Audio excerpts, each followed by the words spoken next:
Well, good Sunday evening to you, everybody. I'm Steve Montelli. Hope all of you dads out there had a most excellent Father's Day.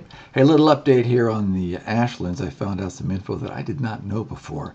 The original Ashland, right here. This is a cowhide chromexel, and you can see the pull-up effect on this one when you bend it.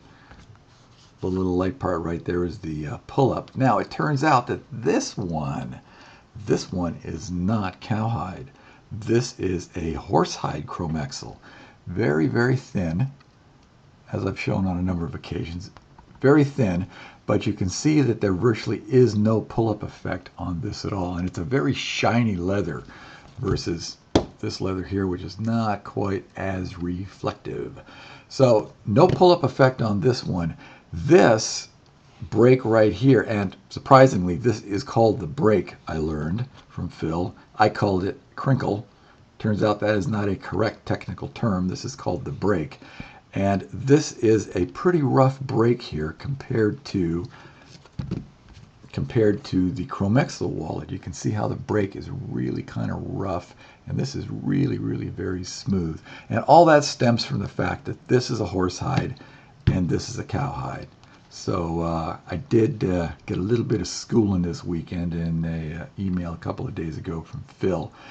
So that's the update on the Ashland here. And the other point on the Ashland is I was really excited when Phil told me he had a super thin chromexel he was going to make this out of for me.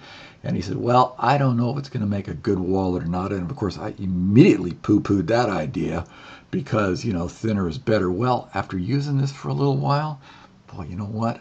I might have to eat a couple of words on that because I almost feel like a little heavier duty in this is a little more usable. Boy, that's some blasphemous words, let me tell you. But I mean, I like this, but I'm just not sure that it just isn't too thin. And man, I know that's a lot of back-treading on my part, but Phil may have been right on this one. So what have I been using for the last day or so? Well, I have been using the Inkleaf Double Cross just because it's a cool little wallet, easy to get things in and out of. It's a chromexel, and I like the Inkleaf a lot. Now, coming up in the next week or so, I hope I've emailed back and forth with them, and they say they're on the way. But I believe I have 3 wallets coming from Tail Feather in Australia. Now that ought to be fun to see those because 2 of them are very, very unique. And the third one, they said, is a new product that they have coming out later this year. So, I don't even know what that one is, but I am really looking forward to some new Tail Feathers. Anyway, been using the Inkleaf Double Cross. Very nice little wallet. You guys all have a good night and a good start to your Monday tomorrow.